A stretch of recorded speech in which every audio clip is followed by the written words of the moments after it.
अगर आप भी हो गए हैं परेशान अपनी स्किन को लेकर के सर्दियों के सीजन में आपकी स्किन ड्राई पड़ जाती है और सूखी इतनी हो जाती है जिसकी वजह से आप तमाम चीजें लगा लेते हैं फिर भी ये परेशानी दूर होने का नाम नहीं लेती है। तो ऐसे में आपको टेंशन लेने की जरूरत नहीं है क्योंकि आज की वीडियो में मैं आपके लिए ऐसे 11 टिप्स लेकर आया हूं जो आपकी स्किन को बनाएंगे सेंसिटिव और हेल्दी। और सर्दियों के सीजन में ये 11 टिप्स आपके लिए बहुत ही ज्यादा फायदेमंद साबित होंगे और मैं आपको एक एक करके उन टिप्स के बारे में जानकारी देने वाला हूँ।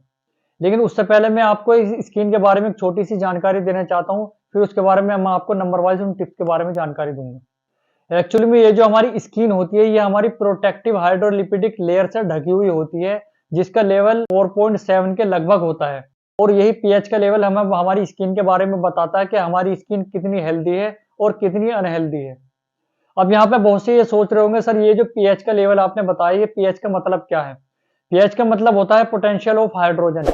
हाइड्रोजन का लेवल कितना है और अगर यही पीएच का लेवल अगर बैलेंस नहीं किया जाए तो आपको परेशानी का सामना करना पड़ सकता है। जैसा आपको मुहासे हो सकते हैं, कालापन हो सकता है, आपकी स्किन का बैलेंस बिगड़ सकता है या फिर आपकी स्किन सूखी पड़ सकती है। जी, आपकी स्किन सूखी इतनी पड़ सकती है जिसकी वजह से आप परेशान हो जाएंगे, तमाम चीजें आजमा लेंगे लेकिन वो परेशानी दूर होने का नाम नहीं लेगी। और ये जो आपका पीएच का लेवल होता है ये नॉर्मल जो देखा गया है वो 4.6 से लेकर 6 के बीच में होना चाहिए। ये आपकी स्किन हेल्दी का संकेत देता है कि आपकी स्किन अब हेल्दी है। अगर आपके ये 7 से ऊपर लेवल है तो ये आपका न्यूट्रल में आता है और 7 से नीचे लेवल है पीएच का तो ये आपका एसिडिक में आता है। और इसी तरह की कंडीशन को दूर करने के लिए मैं आपको इस वीडियो में ऐसे 11 टिप्स दूंगा जो आपके लिए बहुत ही ज्यादा फायदेमंद साबित होंगे। आपको उन 11 टिप्स के बारे में एक एक करके जानकारी दे देता हूँ जो आपको फायदेमंद साबित होंगे सर्दियों के सीजन में।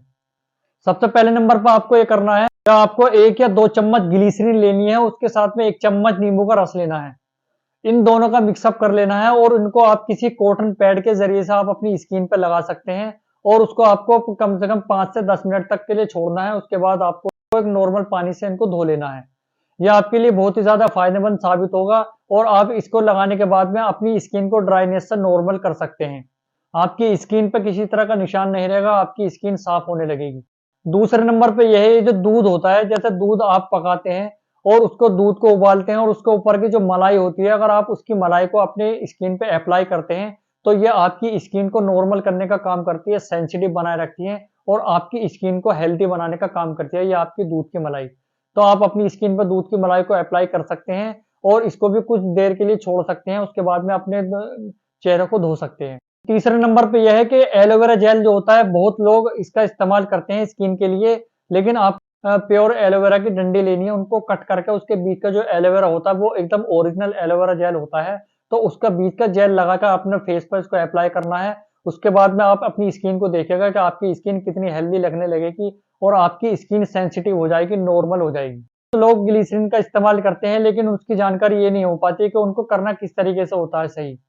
तो अगर आप ग्लिसरीन का इस्तेमाल करते हैं तो आपको एक काम करना होगा कि ग्लिसरीन के साथ में गुलाब जल को भी ऐड करना होगा और उसको मिक्सअप करने के बाद में आपको इसको अपनी स्किन पे अप्लाई करना होगा। इसमें आपको एक बात का खास तौर से ध्यान रखना होगा कि अगर आप इसका ग्लिसरीन का और गुलाब जल का इस्तेमाल करते हैं तो आपको इसमें आपको कोशिश करनी होगी कि आप रात को ही इसका इस्तेमाल करें और इसका रिजल्ट आपको ज्यादा अच्छा देखने को मिलेगा। और उसके बाद में 5वें नंबर पे यह है कि जो कोकोनट का ऑयल होता है आप उसको ले सकते हैं और अपनी स्किन पे अप्लाई कर सकते हैं तो आपकी स्किन नॉर्मल बनी रहेगी। जो कोकोनट ऑयल होता है ये भी आपकी स्किन के लिए बहुत ही ज्यादा फायदेमंद होता है और ये आपकी स्किन को सेंसिटिव बनाने का काम करता है। आपकी जितनी भी स्किन ड्राइनेस है तो आप कोशिश कीजिएगा कि आपको कोकोनट ऑयल लीजिए, किसी ऐसी अच्छी कंपनी का कोकोनट ऑयल लीजिए जो आपकी स्किन के लिए बेस्ट हो, क्योंकि अब ज्यादातर मार्केट के अंदर ऐसे कोकोनट ऑयल बिक रहे हैं जो उसमें पता नहीं चल पा रहा है क्या फायदा कर रहे हैं, क्या नुकसान कर रहे हैं। तो आप कोकोनट ऑयल ऐसी बेस्ट कंपनी के लीजिए जो आपके लिए बेस्ट हो, आपकी स्किन के लिए बेस्ट हो, जो आपके लिए सूटेबल हो। तो वो कोकोनट ऑयल लीजिए और अपनी स्किन पर रब कीजिए हल्के हल्के हाथ से और ये भी आपके लिए बहुत ही ज्यादा फायदेमंद साबित होगा जो आपकी स्किन को हेल्दी बनाने का काम करेगा, सेंसिटिव बनाएगा। उसके बाद में 6ठे नंबर पर यह है कि देखा गया है जो शहद होता है इसका ज्यादातर लोग खांसी के लिए इस्तेमाल करते हैं, लेकिन यहाँ पर आपको एक खास तौर से ध्यान रखना होगा ये जो हनी होता है, शहद होता है, ये स्किन के लिए बहुत ही ज्यादा फायदेमंद होता है। जिसकी स्किन ड्राई होती है तो वो अपनी स्किन पे इसको हनी को अप्लाई कर सकते हैं और 10 से 15 मिनट तक आप अपनी स्किन पे इसको लगाइए और नॉर्मल गर्म पानी कर लीजिए, बिल्कुल ज़्यादा हॉट नहीं हो। उसको नॉर्मल हल्के गुनगुने पानी से उसको अपने 10 या 15 मिनट के बाद में अपने फेस को धो लीजिएगा। उसके बाद में आपको पता चल जाएगा कि आपकी स्किन कितनी ज़्यादा सेंसिटिव होती जा रही है और कितनी हेल्दी होने लगी है। ये जो शहद होता है, ये आपकी स्किन के लिए बहुत ही ज़्यादा स्ट्रॉन्ग और बहुत ही ज़्यादा फ़ायदेमंद साबित होगा। आप एक बार इसका इस्तेमाल करके देखिए, फिर उसके बाद में आप अपनी स्किन को देखिएगा कि आपकी स्किन ड्राई से नॉर्मल कैसे हो गई, आपको पता भी नहीं चल पाएगा। 7वें नंबर पे ये है, टेस्टिंग में ये भी आया है, ज़्यादातर देखा गया है कि जो विटामिन डी होता है, ये आपकी हड्डियों को मजबूत करने का काम करता है। लेकिन ये जो विटामिन डी होता है, ये भी एक स्किन की ड्राइनेस, आपकी स्किन को अनहेल्दी का संकेत देता है। या अगर आपके शरीर में विटामिन डी की कमी है, तो आपकी स्किन ड्राई भी पड़ सकती है और आपकी स्किन पर निशान भी हो सकते हैं। ये विटामिन डी को भी इस्तेमाल करना होगा अपने, अगर आपकी स्किन को ड्राई से नॉर्मल करना चाहते हैं और अगर आप अपनी इस प्रॉब्लम को दूर करना चाहते हैं, अपनी स्किन को सेंसिटिव बनाना चाहते हैं, तो आप अपने विटामिन डी का लेवल भी चेक कीजिएगा। तो ये भी आपकी स्किन को नॉर्मल बनाने का काम करता है और ये विटामिन डी का भी एक मेन रोल होता है, तो आप इसका इस्तेमाल कर सकते हैं।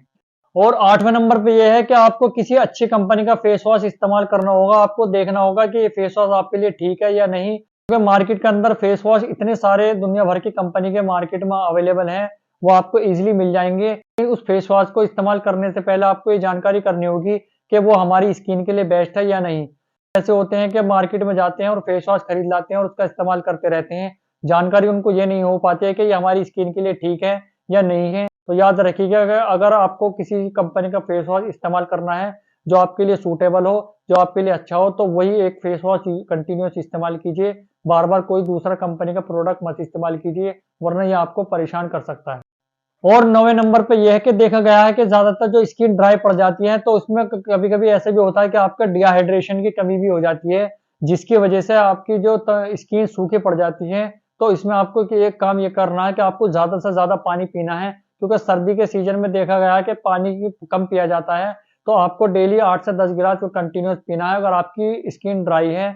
और अगर आप इस कंडीशन को दूर करना चाहते हैं, तो आपको डेली कम से कम 8-10 गिलास पानी पीना होगा और ये आपकी स्किन जो ड्राई है उसको नॉर्मल करने का काम करेगी और आपकी स्किन को हेल्दी और सेंसिटिव बनाने का काम करेगी। तो याद रखिएगा कि आपको डेली रूटीन में कंटिन्यूअस अपनी सर्दियों में पानी का इस्तेमाल ज़्यादा से ज़्यादा करना है, अगर आप इस तरह की परेशानी को दूर करना चाहते हैं।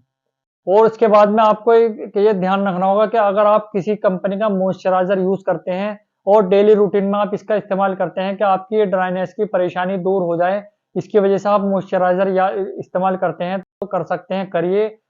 लेकिन आपको यहाँ पर एक खास तौर से ध्यान रखना होगा कि आप जो मॉइस्चराइज़र इस्तेमाल करते हैं, तो उसको लोशन नहीं, अगर आप क्रीम बेस में लें, तो वो आपके लिए ज़्यादा बेस्ट होगा। क्योंकि देखा गया है कि वो लोशन से ज़्यादा काम जो क्रीम करती है, जो मॉइस्चराइज़र क्रीम होती है, तो उसका रिज़ल्ट अच्छा देखा गया है। या फिर कोई पेट्रोलियम जेली का इस्तेमाल कीजिए। ये अगर आप पेट्रोलियम जेली या फिर मॉइस्चराइजिंग क्रीम का इस्तेमाल करते हैं, तो अगर आप मॉइस्चराइज़र का इस्तेमाल करते हैं, लोशन को छोड़कर अगर आप क्रीम बेस में इस्तेमाल करते हैं, तो वो आपको ज़्यादा रिज़ल्ट अच्छा देगी और आपकी स्किन को हेल्दी बनाने का काम करेगी। अब यहाँ पे मैं आपको एक बात और बता देता हूँ कि अगर आप कोई भी फेस एंड बॉडी लोशन इसका इस्तेमाल करते हैं और अगर कंडीशनर या शैम्पू या कोई भी चीज़ इस्तेमाल करते हैं, तो उसका पीएच का लेवल कितना होना चाहिए, जो आपकी स्किन के लिए फ़ायदेमंद साबित होने वाला है। तो सबसे पहले मैं आपको बता देता हूँ, जो फेस एंड बॉडी लोशन लेते हैं, उसका पीएच का लेवल होना चाहिए 4.5 से लेकर 6 के बीच में होना चाहिए। ये आप देख लीजिए, इसका जो पीएच का लेवल इतना होगा, तो ये आपके लिए बेस्ट होगा, क्योंकि ये नॉर्मल और नेचुरल जो होता है।